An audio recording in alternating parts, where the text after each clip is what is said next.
Olá, tudo bem? Paz, tenho a palavra de Deus para compartilhar com você na reflexão de 8 de novembro, cuja leitura do dia em 1 Coríntios, capítulo 4 a 6 e Isaías 47 a 49. Se você puder pegar a sua Bíblia e acompanhar comigo, Isaías 48. Versículos 1 a 12. Diz assim a santa e poderosa palavra de Deus.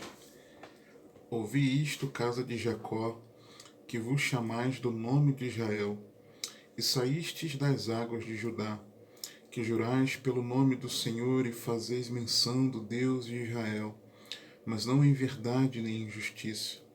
E até da santa cidade tomam o nome e se firmam sobre o Deus de Israel. O Senhor dos exércitos é o seu nome. As primeiras coisas desde a antiguidade as anunciei, da minha boca saíram e eu as fiz ouvir, apressadamente as fiz e aconteceram, porque eu sabia que eras duro e a tua cerviz num nervo de ferro e a tua testa de bronze. Por isso te anunciei desde então e te fiz ouvir antes que acontecesse, para que não dissesses: o meu ídolo fez estas coisas, e a minha imagem de escultura e a minha imagem de fundição as mandou. Já o tens ouvido. Olha bem para tudo isto. Porventura não o anunciareis? Desde agora te faço ouvir coisas novas e ocultas, e que nunca conheceste. Agora são criadas e não de há muito, e antes deste dia não as ouviste, para que porventura não digas: eis que eu já as sabia. Nem tu as ouviste, nem tu as conheceste, nem tampouco muito foi aberto o teu ouvido, porque eu sabia que procederias muito perfidamente e que eras chamado transgressor desde o ventre. Por amor do meu nome retardarei a minha ira, e por amor do meu louvor me refriarei para contigo, para que te não venha cortar. Eis que já te purifiquei, mas não como a prata. Escolhi-te na fornalha da aflição. Por amor de mim o farei.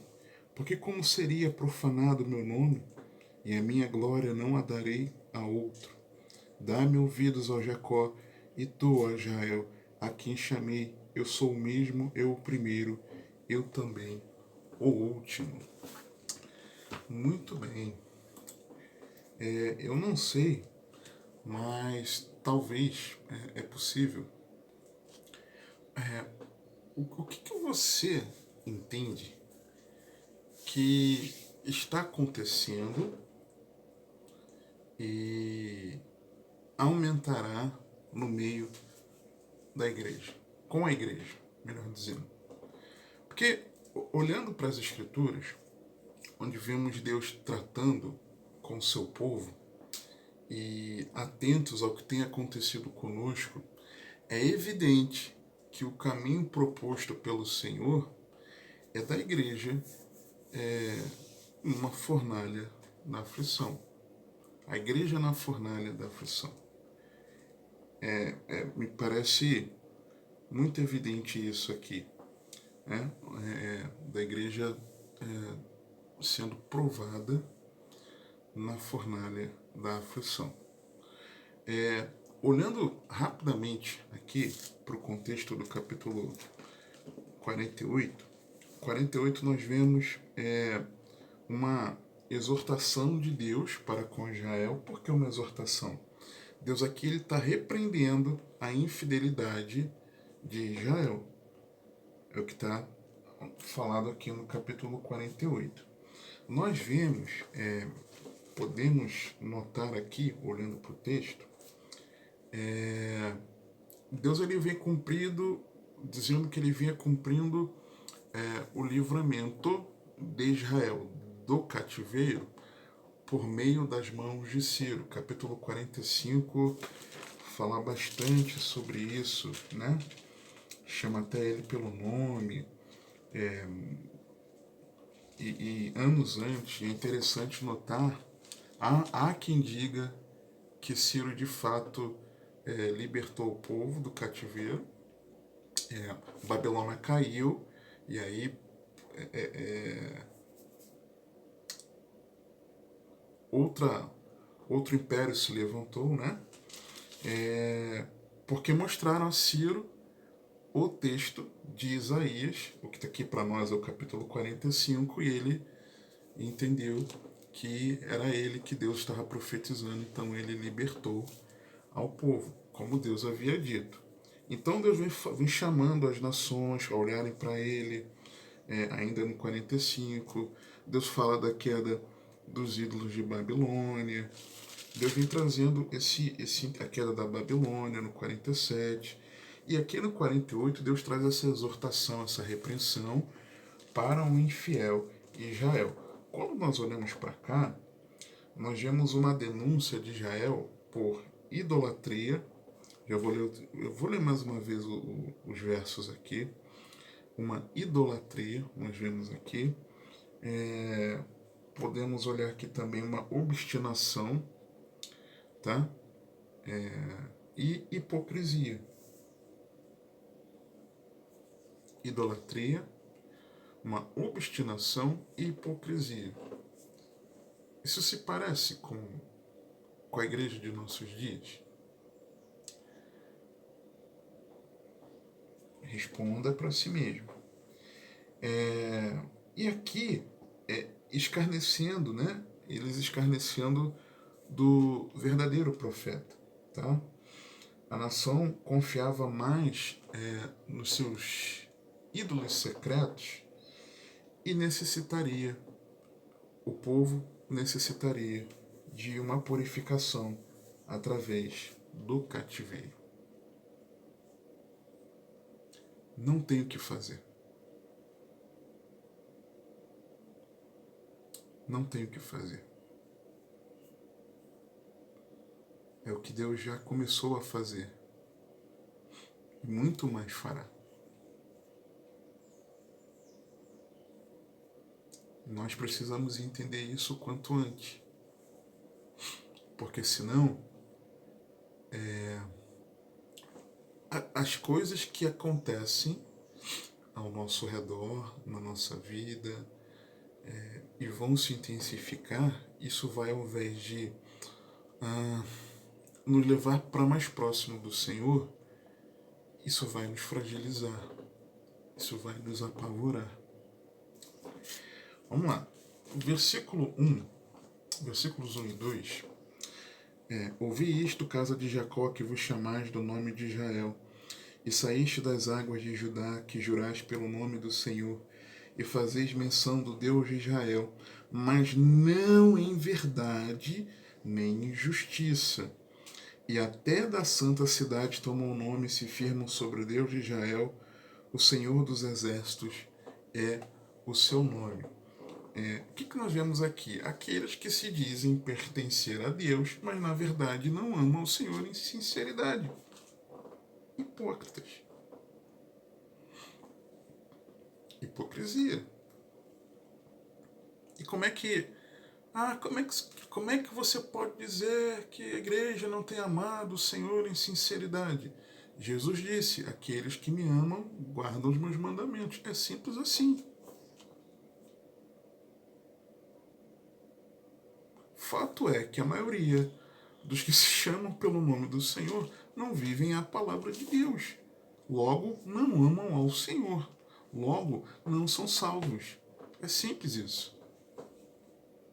Está na Bíblia. Não é, tá inventando, não, está na Bíblia. Foi Jesus que disse, não sou eu que estou dizendo, Jesus que disse. Então, muitas vezes, nós, como igreja, nós não enxergamos o fato de que temos sido hipócritas diante de Deus. Às vezes nos envolvemos com as atividades ali, né, litúrgicas, coletivas. Às vezes temos até um devocional regular, mas não em sinceridade. E quem não ama o Senhor, seja amaldiçoado, diz a palavra. Então, claramente, nós vemos isso. É importante ressaltar aqui, esqueci de comentar, que daqui, especificamente do 12, eu vou falar mais à frente, né? Do 12 em diante eu falo mais à frente. Então, nós vemos isso aqui nos versículos 1 e 2. Versículo 3 e 4. As primeiras coisas desde a antiguidade eu as anunciei. Da minha boca saíram, e eu as fiz ouvir. Apressadamente as fiz, e aconteceram. Porque eu sabia que eras duro, e a tua cerviz um nervo de ferro. Cerviz é o pescoço, né? Dura cerviz, é o pescoço duro, que não se inclina. De alguém que não se prostra, não se humilha, não se quebranta. E a tua testa de bronze. Né? Então, Deus ele conhece a dureza do nosso coração. Deus conhece a sua igreja, o seu povo, aqueles que se dizem seu povo. Deus conhece todo ser humano. Tá? Deus conhece a todos, então Deus sabe, conhece a dureza do nosso coração. Verso 5. Por isso te anunciei desde então, e te fiz ouvir antes que acontecesse, para que não dissesses. Aqui está dentro do contexto do livramento que Israel teria. Para que não dissesses, o meu ídolo fez estas coisas, e a minha imagem de escultura e a minha imagem de fundição as mandou. O que eu vejo aqui? Deus aqui estava avisando, estou avisando que eu vou levar cativo, mas estou avisando que eu vou livrar. E quando eu olho isso aqui, e Deus diz que está avisando desde então, para que o povo não dissesse que o feito seria feito pelas mãos, pelo agir dos seus ídolos. Né? E olhando para a nossa igreja, a igreja nos nossos dias, a confiança de muitos parece estar depositada em terceiros, acreditando qualquer indício de alívio, de escape, de melhora, de respiro, de qualquer coisa aos ídolos do coração. Então, qualquer vislumbre de algo ou de alguém que possa nos conferir um escape, um alívio, uma melhora, sabe? Muitos ficam sonhando e fazendo de circunstâncias e de pessoas seus mitos.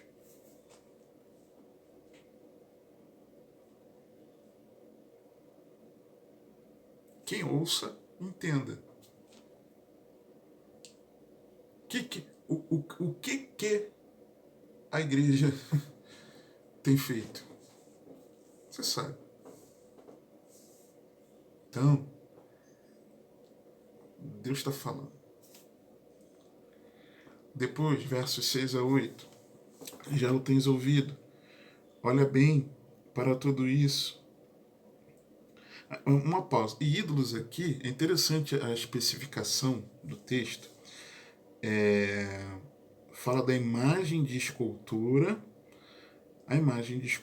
e fala da imagem de fundição. Fundição do metal fundido, derretido e ali posto no molde. Tá? E a escultura é aquilo que é trabalhado. Nós geramos ídolos nos nossos corações das duas formas. Às vezes empenhando muita intensidade, como num calor, fundindo aquele ferro, aquele metal, para entrar no molde que nós estabelecemos para ser a nossa imagem fundida de ídolo, ou às vezes nós estamos ali esculpindo, trabalhando, esculpindo. Olha, agora o meu ídolo pode ficar pior ainda. Eu posso idolatrar mais ainda tal coisa, tal pessoa. Eu vou agora dar essa esculpida aqui, eu vou dar essa trabalhada aqui, que desse jeitinho aqui vai ficar melhor. Então, a imagem esculpida daquele nosso ídolo, ela fica mais trabalhada por nós. Nós somos assim. A igreja tem sido assim. A igreja tem sido assim. Já o tens ouvido, verso 6. Olha bem para tudo isto, porventura não anunciareis? Veja, agora te faço ouvir coisas novas e ocultas, e que nunca conheceste.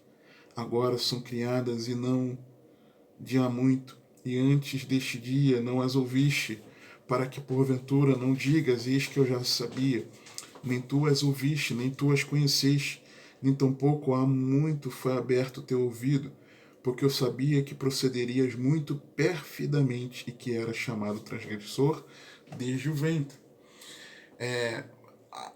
Agora, é como se agora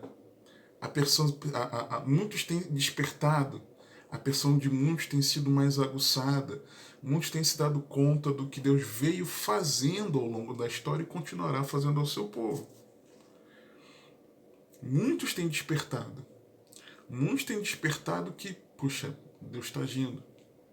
Deus está fazendo, não fazendo para nos dar tempos de prosperidade, mas Deus está fazendo, cumprindo a sua palavra e conduzindo a igreja a um caminho de aflição, na fornalha da aflição, provando a igreja na fornalha da aflição. E é interessante a parte final do versículo 8, porque eu sabia que procederias muito perfidamente e que eras chamado transgressor desde o ventre. A nossa natureza é pecaminosa e por isso nós merecemos a perdição eterna. Versículo 9. Por amor do meu nome, retardarei a minha ira, e por amor do meu louvor me refriarei para contigo, para que te não venha a cortar. Nós merecemos a perdição, merecemos passar pela fornalha da aflição. E você pode usar o argumento que você quiser, mas o argumento maior para mim é o que a Bíblia diz. É o único, aliás.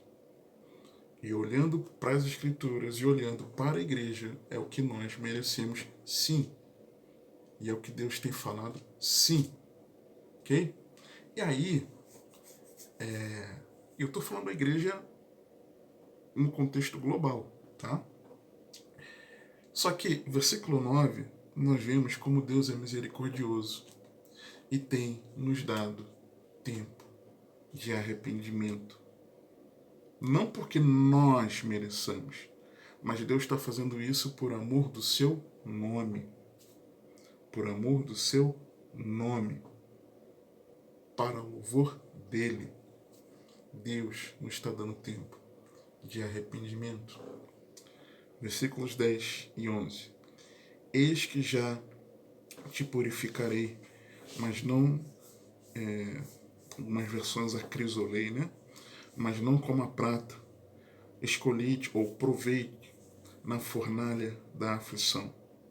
Por amor de mim o farei. Porque como seria profanado o meu nome, e a minha glória não a darei a outro. Alguns só lembram dessa parte final do versículo, mas não se atentam ao contexto. Dá-me ouvidos, ó Jacó, e tu, ó Israel, a quem chamei. Eu sou o mesmo, eu o primeiro, eu também o último. Só que Deus já nos purificou, Deus já nos deu o caminho. Deus já nos deu o caminho da purificação. Deus já nos deu a forma como nós devemos nos conduzir. Deus já proveu, tá? Deus já proveu a nossa redenção. Mas nos conduz a passar pela fornalha da aflição. É necessário. Por quê? Porque o nome do Senhor não pode ser profanado, como tem sido por aqueles que dizem ser seu povo, que também têm atribuído a glória a outros. É por isso. Dá-me ouvidos, ó Jacó, e tu, ó Israel, a quem eu chamei. Eu sou o mesmo, eu o primeiro, eu também o último.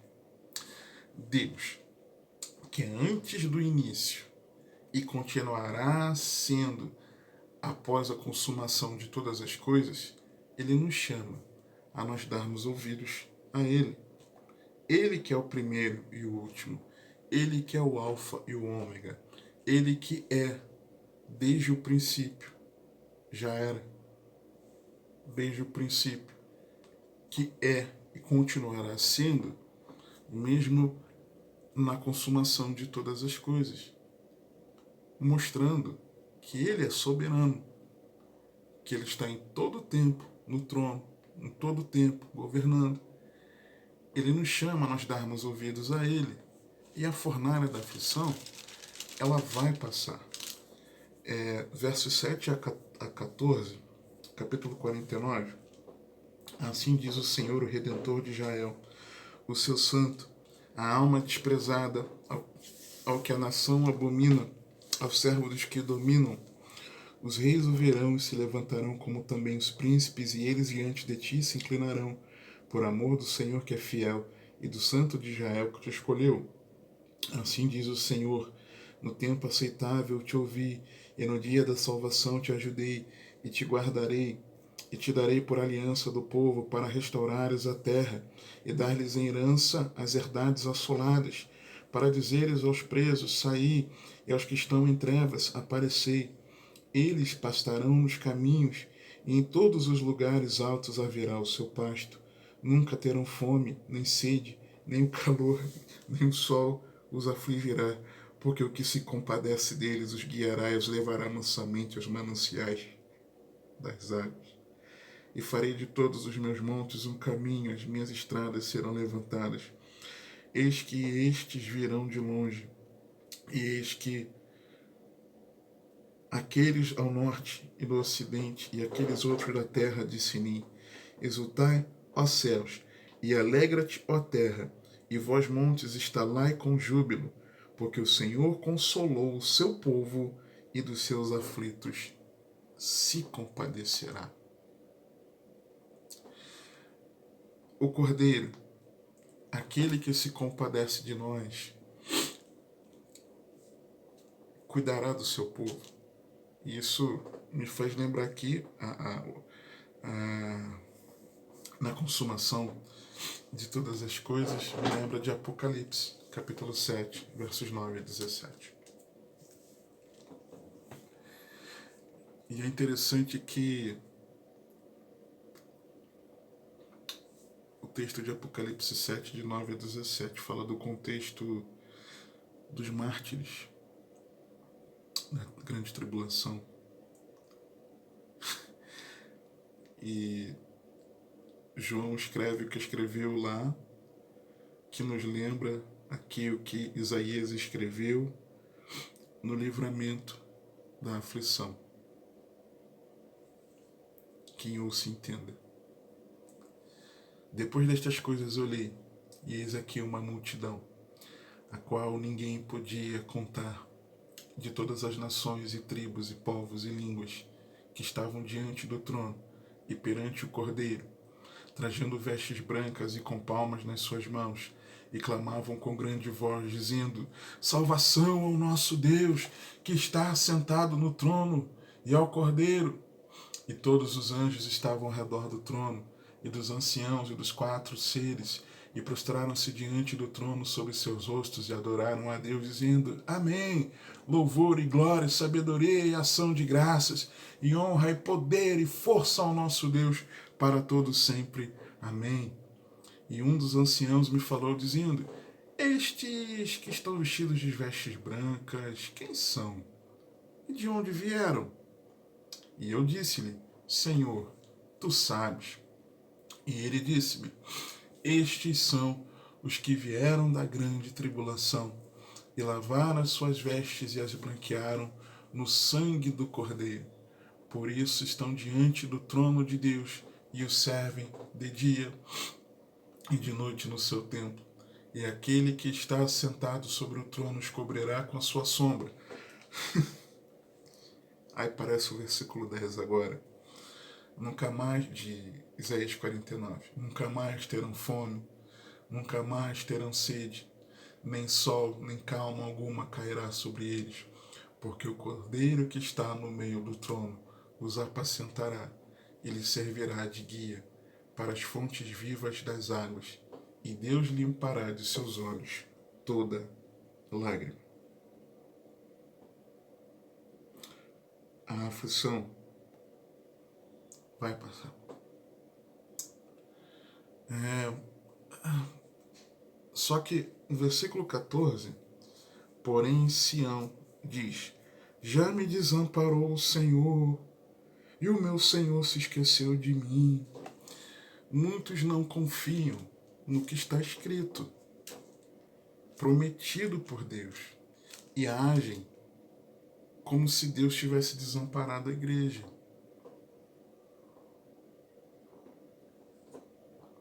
Agem como se o Senhor tivesse desamparado a igreja. É assim que muitos têm agido. Mas versículos 15 e 16. Porventura pode uma mulher esquecer-se tanto de seu filho que cria, que não se compadeça dele, do filho do seu ventre? Mas ainda que esta se esquecesse dele, contudo eu não me esquecerei de ti. É Deus que está falando. Essa afeição natural, ela é esperada entre os familiares, especialmente de uma mãe a seus filhos. Mas ainda que esse afeto natural não exista, e não existe, e a Bíblia diz isso, que muitas vezes não tem existido por parte da mãe, como tantos noticiários nós sabemos aí, às vezes até pessoas conhecidas, Deus não se esquece de seus filhos. E a garantia disso é Jesus ter vindo como servo do Senhor, como nos versos iniciais do capítulo 49, onde nós vemos aqui apontando para o nascimento do Senhor. Ouvi-me, ilhas, e escutai, vós, povos de longe. O Senhor me chamou desde o ventre, desde as entranhas de minha mãe, fez menção do meu nome, das palavras do Senhor, e fez a minha boca como uma espada aguda, com a sombra da sua mão me cobriu, e me pôs como uma flecha limpa e me escondeu na sua aljava. De alguém que glorifica ao Pai. E me disse: tu és meu servo, és Israel, aquele por quem hei de ser glorificado. E aqui nós vemos que ele foi rejeitado por Israel, a partir do versículo 4. Porém eu disse: em vão tenho trabalhado inútil, e vãmente gastei as minhas forças. Todavia o meu direito está perante o Senhor, e o meu galardão perante o meu Deus. E agora, diz o Senhor, que me formou Deus de ventre para ser seu servo, para que torne a trazer Jacó. Porém, Israel não se deixará ajuntar. Veio para os seus, mas os seus não o receberam. E continuando aqui do versículo 5, contudo, aos olhos do Senhor serei glorificado, e o meu Deus será a minha força. Jesus foi até o fim, morreu a nossa morte por causa dos nossos pecados, morrendo em nosso lugar para nos redimir de nossos pecados. E pelo Pai não ter encontrado culpa alguma nele, ao terceiro dia o ressuscitou e elevou o seu nome sobre todo o nome, glorificando o nome do Senhor. Versículo 6. Disse mais: pouco é que sejas o meu servo, para restaurares as tribos de Jacó e tornares a trazer os preservados de Israel. Também te dei para a luz dos gentios, para seres a minha salvação até a extremidade da terra, sendo a salvação do mundo. Essa é a garantia. Jesus ter vindo ao mundo para nos dar a oportunidade de vida eterna. Por Jesus ter vindo a este mundo, Deus ter sido feito, tornado forma humana, assumindo forma humana, humilhando-se nessa forma humana, nos dando a oportunidade da salvação mediante a fé, é a garantia de que a fornalha vai passar. E não é que ela vai passar para um estado de redenção aqui na Terra. Ela vai passar para um estado de redenção na eternidade com o Senhor, ok? Espero que você tenha entendido isso. Então, como? Como então passar pela fornalha? Essa aqui é a questão. Versículos 16 e 17 do capítulo 48. Chegai-vos a mim. Ouvi isto. Não falei em segredo desde o princípio. Desde o tempo em que aquilo se fez, eu estava ali. E agora o Senhor Deus me enviou a mim e o seu Espírito. Assim diz o Senhor, o teu Redentor, o Santo de Israel. Eu sou o Senhor teu Deus, que te ensino o que é útil e te guia pelo caminho em que deves andar. Como passar pela fornalha? Chegar-se a Jesus Cristo em fé, correspondendo ao Evangelho. E aqui que eu ia falar no início, que eu comentei, tem um grande debate dos versos 12 ao 16. A maioria dos estudiosos compreendem que está falando de uma linguagem figurada sobre Ciro, enviado por Deus e capacitado por seu Espírito para cumprir a vontade divina para libertar Israel do cativeiro. Ok, mas considerando o que está escrito aqui, que muitos também entendem, Ciro é um tipo de Cristo. E sendo assim, quando nós olhamos o Senhor Deus me enviou a mim e o seu Espírito, nós podemos compreender aqui das três pessoas divinas reunidas, tá? Então, interpretando que o Pai enviou a Jesus, que exerceu o seu ministério cheio do Espírito Santo. Então, nós devemos nos chegar a Cristo, ouvindo isso, que Deus enviou, que Deus deu, pelo seu grande amor, deu o seu Filho unigênito, para que todo aquele que nele crê não pereça, mas tenha vida eterna. Crendo que Deus o enviou, confiando na redenção que há nele, porque ele é o Redentor, e comprometendo-nos com os seus ensinos, com aquilo que é útil, o que vai nos guiar no caminho em que nós devemos andar.